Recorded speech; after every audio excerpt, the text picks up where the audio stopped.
नमस्कार दोस्तों, आप देख रहे हैं हालचाल भोजपुरी। दोस्तों, आपको बता दें कल एक गाना रिलीज होने वाला है जो कि नीलकमल सिंह का।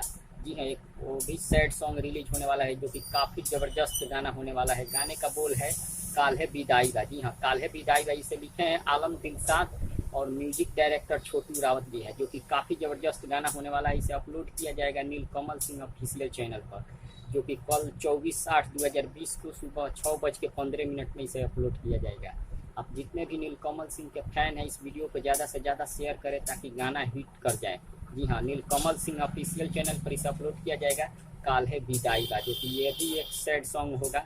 जो कि नीलकमल सिंह ज़्यादातर गाने सैड सॉन्ग ज़्यादातर गाने गाते हैं, जो कि सैड सॉन्ग का बहुत काफ़ी सुपर डुपर हिट होता है। जितने भी नीलकमल सिंह के फैन हैं, इस वीडियो को शेयर करें और कल के लिए एकदम तैयार हो जाइए। कल गाना आएगा सुबह 6:15 में। तब तक मिलेंगे अगले वीडियो में। धन्यवाद।